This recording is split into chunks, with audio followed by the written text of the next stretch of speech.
Hi, welcome to our channel where we share the most intriguing stories. When architect Kenneth Rollins finds a mysterious letter demanding $38,550 in HOA dues, despite his home not being in the HOA, it sparks a battle of forged documents, midnight sabotage, and a war for truth that will shake an entire neighborhood to its foundations. I remember the exact moment I saw the envelope. It was a Thursday morning, just after I'd finished my usual cup of black coffee and stepped out to check the mailbox. There it was, plain white, official-looking, with a neat return address printed in sans serif. Fletcher & Maddox, attorneys at law. For a split second, I thought maybe it was related to a zoning request or some architectural licensing update. I wasn't prepared for what I was about to read. Dear Mr. Kenneth Rollins, our records indicate you are delinquent on HOA dues and fines totaling $38,550. Failure to remit payment within 14 days may result in legal action including, but not limited to, property liens or wage garnishment. Sincerely, Fletcher & Maddox, on behalf of Spring Ledge Oaks HOA, attached was a spreadsheet. I scanned down the list, my eyes jumping between line items like I was reading the ramblings of a delusional accountant. Unauthorized structure, backyard pergola, $750. Unapproved exterior color, $1,100. Unpaid dues from 2014 through 2023, $24,000. No holiday decorations in 2019, $300. That one made me laugh out loud. I remembered that winter. I'd just finalized my divorce. Forgive me for not hanging up blinking reindeer when I was busy signing court papers, except this wasn't funny. Not really. See, I bought this house 9 years ago at a foreclosure auction. A solid 2-story brick colonial just outside of Austin, tucked at the far edge of the Spring Ledge Oaks development. But, and this was key, it was not part of the HOA. The original deed, the subdivision maps, the auction terms, even the county registry, everything confirmed that this parcel was excluded. There was a narrow buffer lot between my property and the rest of the HOA-bound homes. That buffer made all the difference. Legally, I was Switzerland, and I had proof. A lot of it. Being an architect makes you obsessive about documentation. I had laminated copies of my deed. I had a certified boundary survey. I even had a notarized exclusion letter from when I first contacted Spring Ledge Oaks HOA to confirm I was outside their reach. Their then president, someone named Jeffrey Curtis, wrote back, and I quote, "Your property is not under the jurisdiction of the HOA, and no dues are expected." Dated and signed. So you can imagine my confusion when this firm tried to shake me down like I'd been freeloading off their landscaping fees for a decade. I spent the next 2 hours combing through my files and scanning everything relevant into a neat 30-page PDF. Then I drafted a professional but firm response, attached all the documentation, and emailed it to both the law firm and the HOA general email, then sent printed copies by certified mail. Done. Easy. Or so I thought. That Saturday morning, a new letter arrived. Same envelope, same tone. But now they were claiming the fines had increased to $41,700 due to continued non-compliance. They gave me 10 days to resolve all violations and bring the property into aesthetic. Alignment with community standards. I read it 3 times, trying to make sense of the insanity. Aesthetic alignment? What was next? Mandatory flamingo statues and synchronized lawn watering. That night, I couldn't sleep. I wasn't scared, exactly, but there was a pressure building behind my eyes. The kind that only comes when someone's trying to flip your reality upside down and gaslight you into thinking you're crazy for protesting. I didn't say anything to anyone. I just kept my head down, forwarded everything to my attorney friend Jeremy in Dallas, and assumed this was some clerical error. Surely someone at the HOA had confused me with another homeowner. Maybe a new intern plugged the wrong address into a database. Then, Monday morning, I stepped outside to grab the paper and saw it. In big red spray-painted letters across the bottom of my driveway, "Pay your dues." I froze. My mind went blank for a moment, then immediately snapped into cold clarity. Someone had come onto my private property in the middle of the night and vandalized it. This wasn't a clerical error anymore. This was deliberate. I walked the perimeter of the yard. Nothing else was damaged, no signs of forced entry, no camera footage, yet. I made a note to change that. I called the police. The dispatcher was polite, took the details, and sent over a unit. When the officer arrived, a young guy, probably mid-20s, he took a photo of the driveway and scribbled into his notepad like he was logging a jaywalking complaint. "Does your HOA know about this?" he asked. "I'm not part of an HOA," I said firmly. "That's the whole point." He gave me a tired smile. "Yeah, we get a lot of these disputes. They usually go civil. Just document everything, and maybe file a claim if the damage gets worse." That was it. No patrols, no follow-up, just a report number and a shrug. I thanked him, even though my jaw was clenched so tight it hurt. As he drove off, I stood alone in the street, staring at those 3 words: bright, defiant, and smug. Whoever painted them didn't think I'd fight back. They were wrong. After the incident with the driveway, I didn't wait. That same day, I ordered a full surveillance system, 8 motion-activated 4K cameras with night vision and remote cloud storage. They arrived 2 days later, and I installed them myself before the sun went down. 1 covered the driveway, 1 aimed at the back gate, 2 on each side of the house, 1 inside the garage, and a bonus one mounted under the eave directly facing the street. I even added a discreet little sign near the mailbox. "Smile, you're being recorded." By then, the spray-painted "Pay Your Dues" had been power washed off, but a faint pink ghost still lingered on the concrete like an unwanted scar. I thought maybe this show of force, cameras, reports, and legal letters would be enough to send the message. I wasn't someone they could push around. I was wrong. 3 nights later, around 2 a.m., my house went completely dark. No lights, no hum from the fridge, not even the LED glow of the thermostat. Total silence. I checked the breaker box inside. Everything was fine. I grabbed a flashlight and stepped outside in my robe, cold air crawling up my legs. The exterior panel had been opened. Someone had pulled the main service disconnect, literally flipped the lever on my meter to cut power to the whole house. My private utility box, mounted on my outer wall, secured with a lock I had installed. Except the lock was gone, snapped clean with bolt cutters and left hanging by 1 twisted prong. They didn't just want money, they wanted to mess with me. I called the police again.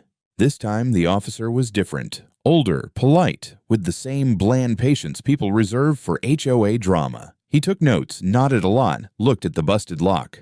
"Any idea who might have done this?" he asked. I gestured toward the barely visible HOA sign 2 streets over. "I've got my suspicions." He gave a sympathetic smile, but his words were boilerplate. "Unfortunately, unless we catch someone in the act, this is going to be classified as a vandalism incident. Might be worth talking to your HOA directly, see if someone's taking enforcement too far." I didn't bother correcting him. What was the point? Instead, I replaced the lock, this time with a steel-coated shrouded padlock rated for maximum bolt resistance. And I added a trail cam to the utility panel. Let's see them try that again. The next hit wasn't at my house. It was on paper. That Friday, a neighbor, Terry from across the street, dropped a folded newsletter in my mailbox with a yellow sticky note. "Thought you should see this." Inside was the Spring Ledge Oaks Quarterly Bulletin, a cheaply printed leaflet full of smiley stock photos and HOA updates. Page 2 featured a paragraph titled, "Reminder, Community Harmony Depends on Participation." It went on to say that certain residents had failed to uphold the standards of the neighborhood and owed substantial back dues. It warned that non-compliance may result in enforcement measures. They didn't mention me by name, but they included a blurry, zoomed-in photo of my backyard pergola under the line, "Example of unauthorized structure." I hadn't spoken to Terry in years. We'd nodded in driveways, waved when taking trash bins out, but that was it. Now he was breaking the unspoken neighbor code to slip me contraband. That said something. The next day, walking to my mailbox, I got my first taste of public shaming. A woman walking her doodle gave me a sharp glance and pulled her dog tighter. Another neighbor, Mr. Lewis, who'd once asked me for roofing contractor recommendations, crossed to the other side of the street like I was radioactive. It was subtle, but not subtle enough.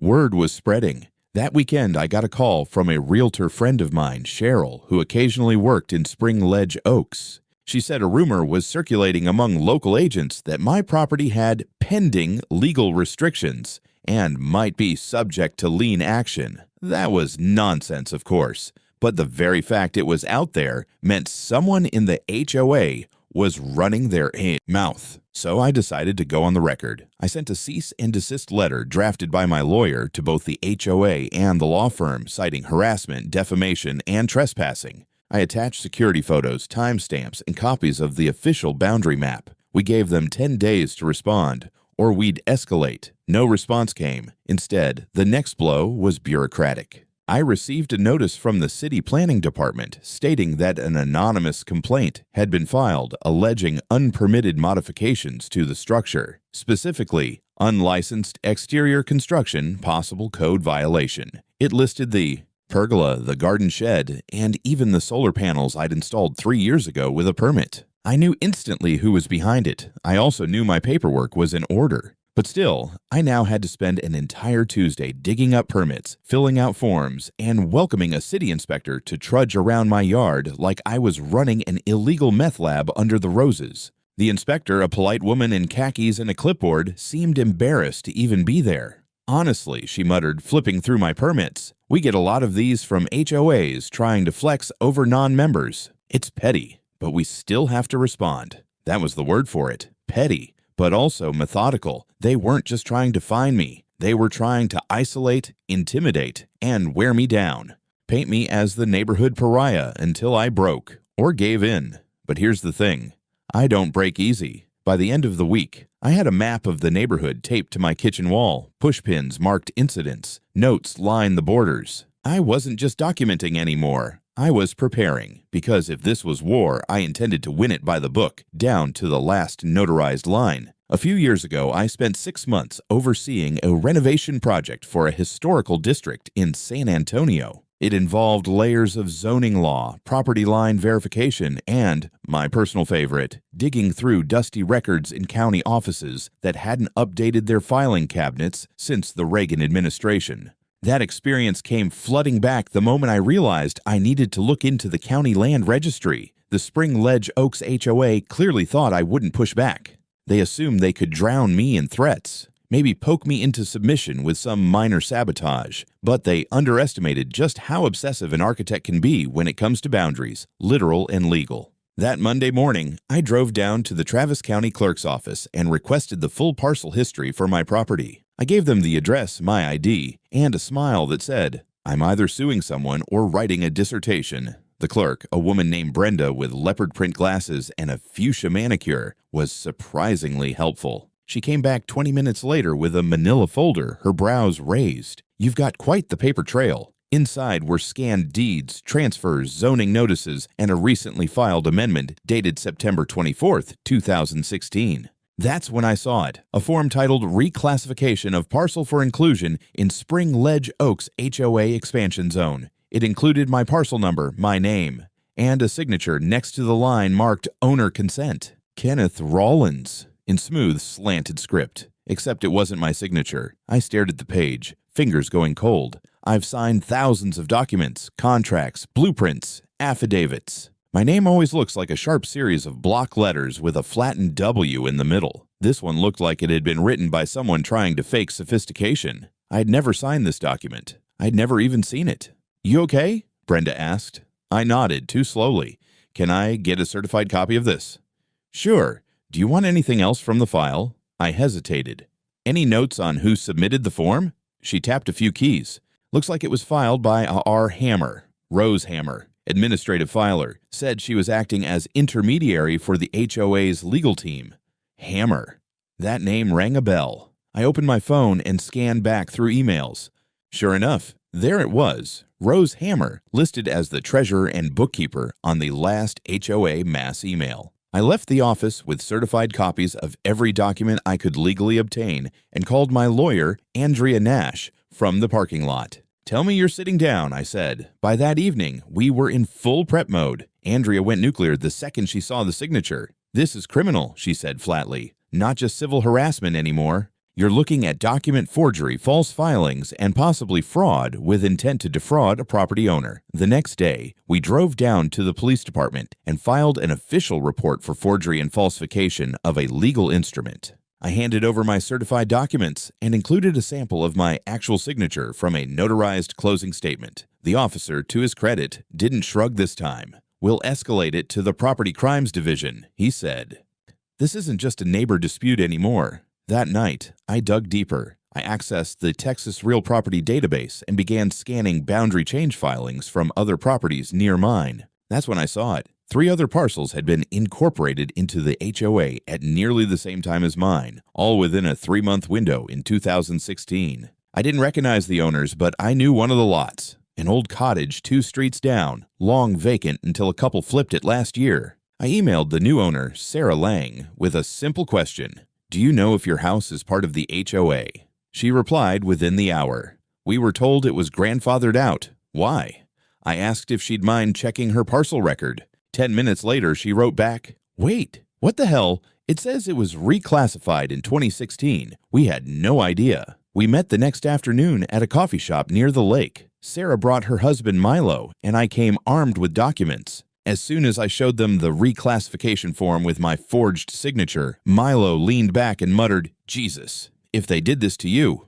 We agreed to share findings. Andrea began reaching out to real estate law contacts, and I started building a spreadsheet with every parcel bordering the HOA's old boundary. Some properties had been added properly. Others, well, that remained to be seen. Later that week, Andrea drafted the lawsuit: forgery of legal instruments, property fraud, civil harassment, and defamation. We filed it with the district court and served Spring Ledge Oaks HOA via registered mail. Along with the lawsuit came an official demand: produce every internal document, email, and board meeting record regarding parcel inclusion decisions from 2015 to 2017. Their deadline was 10 business days. In the meantime, I went quiet. No more police calls, no angry letters, just silence. Because now I had what I needed. And if they thought forged documents and cowardly sabotage were going to keep me quiet, they were about to find out just how loud paper can be. Lawsuits are like renovations. You start with structure, move to demolition, then slowly, piece by piece, rebuild. Except instead of sheetrock and copper wire, you're hammering away with depositions, subpoenas, and exhibits. And sometimes, if you're very lucky, you find a beam that's already cracked, ready to collapse with just the right pressure. That crack came in the form of a shaky video file named HOA Meeting Jan 2017 to Move. I got it from Margot Pines, a retired teacher who lived 2 blocks east of me in a small Spanish-style rancher. I barely knew her, but she emailed me after reading an article in the Austin Tribune that mentioned my lawsuit. The piece was short, speculative, just a blurb about a homeowner in a legal battle with his HOA over alleged document tampering. It didn't mention me by name, but if you lived in Spring Ledge Oaks and had eyes, you'd know who they meant. Margot's email was short. I have something you might want to see. I used to be on the HOA's social committee. We recorded some meetings. There was one where Karen said something that didn't sit right. I kept a copy. Let me know if you want it. I responded within 30 seconds. She dropped a flash drive in my mailbox the next day. That night, sitting at my desk with a glass of bourbon and my laptop open, I watched the scene unfold. The video was recorded on a cheap camcorder with a built-in mic, slightly tilted, time-stamped January 12, 2017. The HOA board sat in metal chairs in someone's garage. Folding table in front, flags on the wall, coffee urn in the corner. There were 5 board members. In the middle, wearing a pearl-colored blouse and red lipstick, was the president of the HOA at the time, Karen Tingle. The sound was fuzzy, but clear enough. Karen leaned forward and tapped a printout. This house here, lot number 78. It's on the edge, never signed into the HOA, and the guys never paid a dime. Someone off camera asked, "What can we do about it?" Karen smiled, tight and smug. It's unclaimed, technically not ours. But if we quietly adjust the map and file it, we can start including it in the assessment roll. He probably won't notice for years. Someone laughed. Another voice chimed in, "Is that legal?" Karen responded, "It's not illegal. It's just proactive." That word hung in the air like a fart in a small room. I watched the clip 3 more times just to be sure I wasn't projecting my anger onto her tone. But no, it was there. Smug, deliberate, rehearsed. I sent the file to Andrea. An hour later, she called, laughing so hard she had to put herself on mute before choking. "Kenneth, this is gold. This isn't just proof. This is premeditated fraud." She literally spells it out on camera. It's not a signature forgery by accident. It's a coordinated strategy. This takes your case from strong to scorched earth. With the video, we filed a supplemental motion to admit new evidence, along with a request for a temporary injunction to freeze any further enforcement or collection activity from the HOA until the case was resolved. But the HOA didn't take it lying down. 3 days later, I got a thick envelope from their new legal rep, some boutique firm out of Round Rock. Inside was a formal letter of counter-allegation claiming that I had hacked HOA communications, manipulated board meeting footage, and instigated slanderous rumors about board members. It was pure garbage, of course, but it meant they were scared. The same afternoon, I got a knock on the door. Standing there was a man I hadn't seen in years, Matt Waller, former HOA vice president and apparently defector. He looked older than I remembered, stress lines under his eyes, posture a little hunched like he hadn't slept well in months. He asked if we could talk. I let him in, and we sat in the kitchen. "I saw the article," he began, "and the footage. I remember that meeting. I was there. I thought it was just Karen blowing smoke, but when she filed those new maps a few weeks later, I started to wonder. I didn't say anything, just let the silence fill the room." Matt shifted uncomfortably. "I know they forged your inclusion. And I think they did it to other people too." That was the second time someone had said it aloud. He reached into his jacket and pulled out a printed email thread. It was from Rose Hammer, the HOA treasurer, dated April 2016. The subject line, "Boundary updates, pending board approval." In the email, Rose wrote, "Karen says to make sure Lot 78 is flagged green on the next map.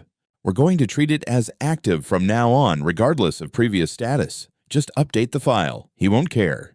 Attached was the map with my parcel shaded in, annotations in red ink. "Do you have the original file?" I asked. He nodded.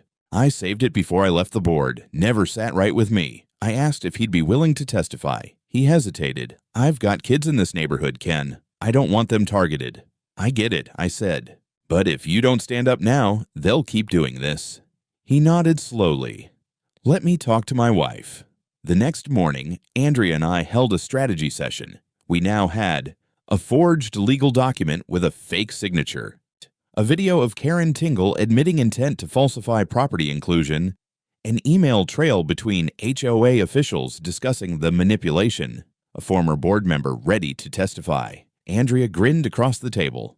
"You don't just have a case anymore, you have a fun crusade." We filed a motion for early discovery and requested subpoenas for internal communications from the HOA dating back 5 years. And we weren't done. By the end of the week, 3 other homeowners, Sarah Lang, an elderly couple 2 blocks south, and a quiet guy named Victor who ran a home brew shop, contacted me with eerily similar stories.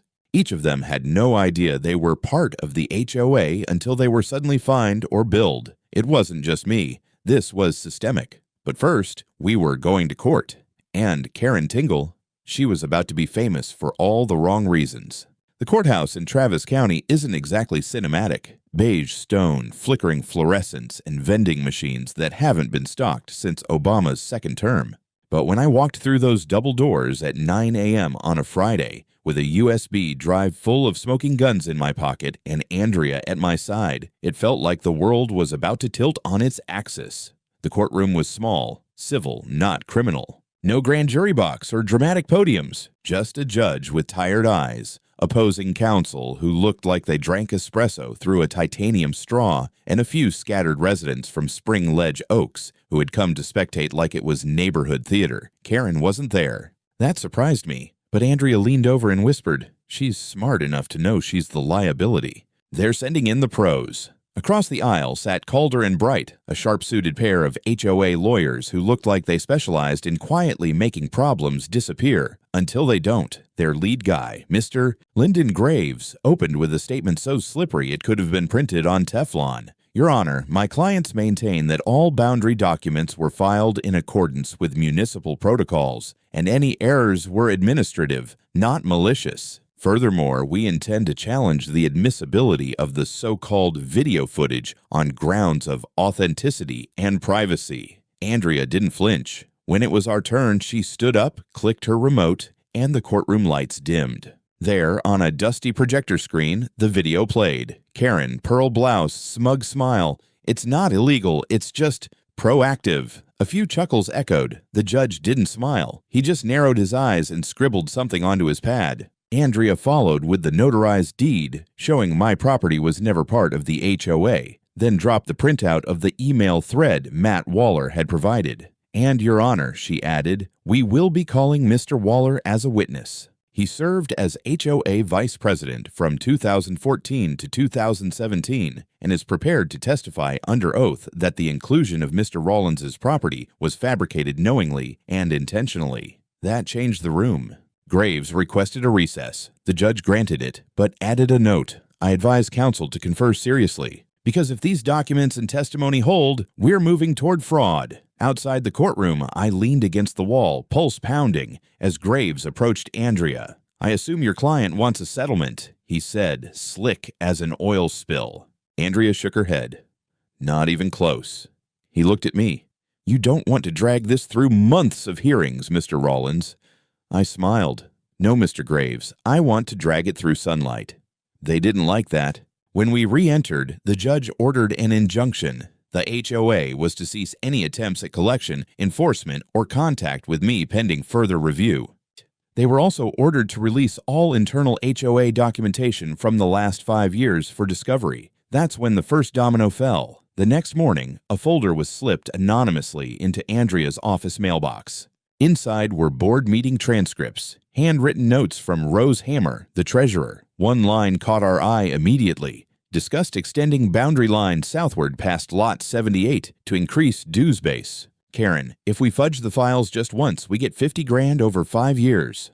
Fudge the files. Matt Waller agreed to go public. We scheduled a preliminary hearing and issued subpoenas for 3 additional HOA board members. At least 2 had already retired from their roles after the initial filings. One of them, Rick Armstrong, had moved out of state entirely. Meanwhile, things started unraveling for Karen. Word got out fast. Local news picked up the lawsuit. A small piece aired on Channel 4 under the headline, "Architect alleges HOA forgery in boundary scam." My inbox exploded. A dozen Spring Ledge Oaks residents reached out with nearly identical stories. Fake fines, mysterious inclusion, inflated fees for fences they never built. Turns out, Karen's little map manipulation scheme had pulled in over $120,000 in unauthorized fines and dues over 6 years. The HOA went into full damage control mode. They issued a public statement blaming past leadership for any irregularities and tried to distance themselves from Karen entirely. Problem was, Karen wasn't just past leadership. She was the architect of the con.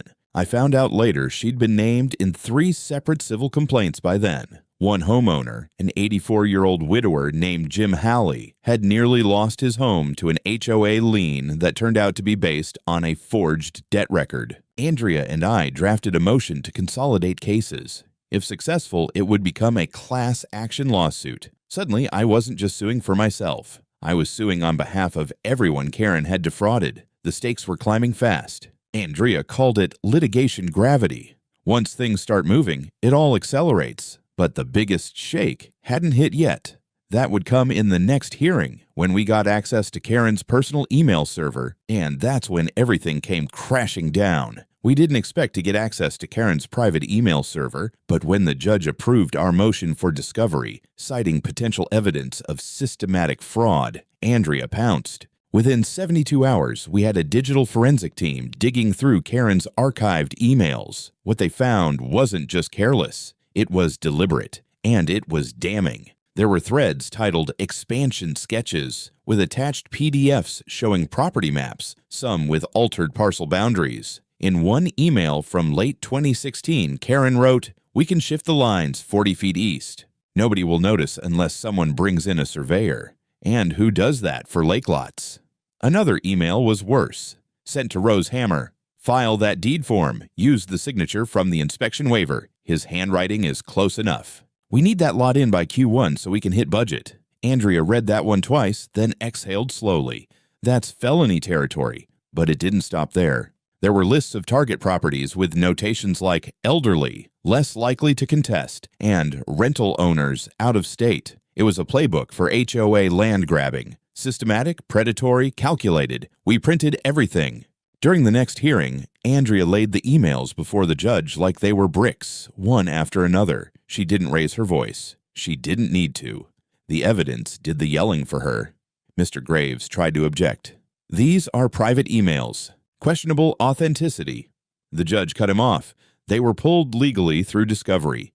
And unless your client wants to argue someone hacked her own server to plant dozens of forged threads, I suggest you sit down. Graves sat. From that moment, everything changed. The court approved our class action motion. Karen was subpoenaed to appear in person. Rose Hammer resigned. 2 more board members lawyered up. Then came the kicker. Local news caught wind of the email content. They ran the headline, HOA scandal. Emails reveal targeted fraud against elderly homeowners. The phones at the courthouse started ringing. State regulators stepped in. By the end of the week, the Attorney General's office had opened an investigation into Spring Ledge Oaks for racketeering and mail fraud. Karen finally broke her silence. She called a press conference flanked by 2 lawyers and insisted she'd acted in the best interest of the community. But the community didn't believe her. Not after seeing the email where she called one homeowner a whiny relic squatting on prime land. Not after hearing that same homeowner, Jim Halley, had gone into medical debt trying to pay off an HOA lien she invented. I drove past the HOA office that afternoon. The sign had been taken down. The blinds were drawn. Karen's empire wasn't just cracking, it was imploding. The morning Karen was scheduled to testify, downtown Austin felt like it was holding its breath. I stood outside the courthouse, coffee in hand, watching reporters cluster like vultures at the front steps. The news vans had beat me there. Inside, Karen sat rigidly at the defendant's table, her hands folded too neatly, as if that could undo everything already laid bare. She was dressed for battle, navy blazer, hair pinned into a bun tight enough to whistle. But the calm didn't hold. Andrea opened with precision. She read Karen's own emails aloud to the courtroom, letting her voice ride the silence between each sentence like a blade. Then she called the county registrar to the stand. Did you process any boundary amendments or annexation requests for Parcel 43 in Spring Ledge Oaks? No, ma'am, not legally. We received one unsigned draft in 2016, but it was never approved or filed properly. Andrea nodded. So, if such a document exists in the registry now, signed and stamped, what does that imply? It's a forgery, he said flatly. Or was planted later. Graves, Karen's attorney, tried redirecting with a tired argument. These errors are clerical. Miscommunication at worst. Then Andrea brought out the video. Yes, that video. A recording from the 2017 HOA board meeting, where Karen, half laughing, pointed toward a photo of my house and said, "He doesn't even know we roped it in. Give it another month and send the invoice."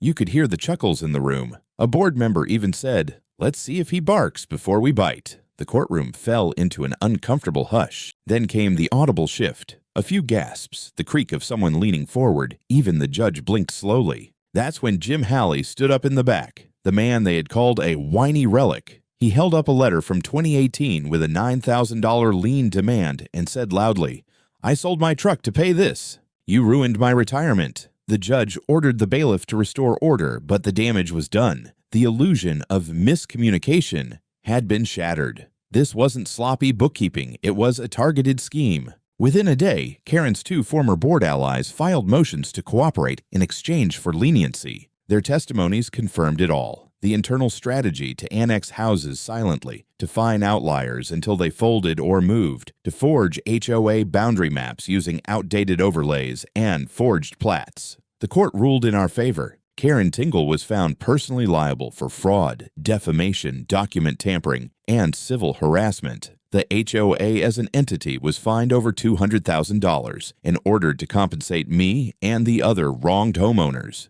That wasn't even the end of it. The Attorney General announced criminal charges pending a grand jury review. Several state-level violations, some felonies, were on the table. Karen was taken into custody as a flight risk. I watched from the back of the courtroom as they led her out in cuffs, still in that navy blazer, still holding on to whatever dignity she thought she had left. Outside, Jim found me and clapped a hand on my shoulder. "You didn't just win, son," he said. "You cleared the rot from the foundation." I didn't say anything. I just nodded and looked up at the courthouse steps, now empty except for a single microphone blowing in the breeze. 6 months later, the neighborhood looked different. Not just physically, though the old HOA sign at the Spring Ledge Oaks entrance had been torn down, and the glossy community bulletin board was now just an empty frame, but in the way people carried themselves. It was like someone had cracked open a window in a long-sealed house. A provisional homeowners assembly had formed, but this time it wasn't made of retired control freaks and self-elected tyrants.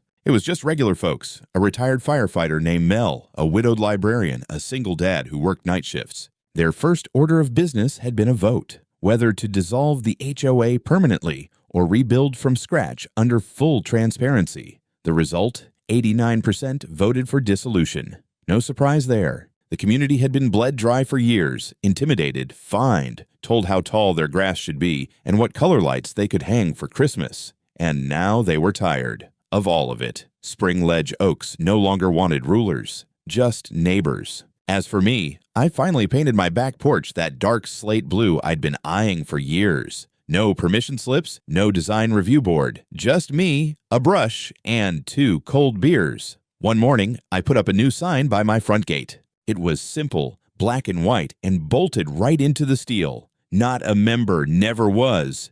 You try that again, and the next fine will be yours. I didn't think much of it until a few days later when a familiar figure stood outside the fence. It was Neil, my next-door neighbor, the one who used to pretend not to see me when I waved, the one who forwarded that HOA delinquency warning letter to the whole block. He looked different. No clipboard, just a paper bag with a loaf of sourdough and 2 dusty bottles of Zinfandel. "Hey," he said awkwardly, "you mind if I come in for a minute?" I hesitated, then nodded. He stepped inside, glancing around like it was the first time he had actually seen my house. "I was wrong," he said. "Back then, I believed what they told us. I thought you were the problem." I let the silence sit for a beat before answering. "You weren't the only one." He set the bag down on the patio table. "I'm not here to grovel, just figured it's time to stop being a coward." I cracked one of the bottles open and poured us each a glass. "Then sit." In the weeks that followed, others came around too. Jim invited me to a Sunday grill out. Marcy, the one who once filed a noise complaint because my wind chimes were too existential, brought over a blueberry pie. A real one, not from Whole Foods. And somehow, in all that, the thing I fought for started to come back. Not just the deed rights or my property line, but the peace I'd been promised when I bought the place nearly 10 years ago. Quiet mornings. An open yard. A home I didn't have to defend like a castle. Karen Tingle took a plea deal. 18 months reduced for cooperation plus restitution. She wouldn't be holding clipboards again anytime soon. And the final irony. The story hit national news when 60 Minutes ran a segment on the dark side of HOAs. They interviewed me in my backyard with birds chirping in the trees and that same gate sign clearly in frame. After the cameras left, I stood alone on my porch, watching the sun settle over the neighborhood. For the first time in years, it felt like mine.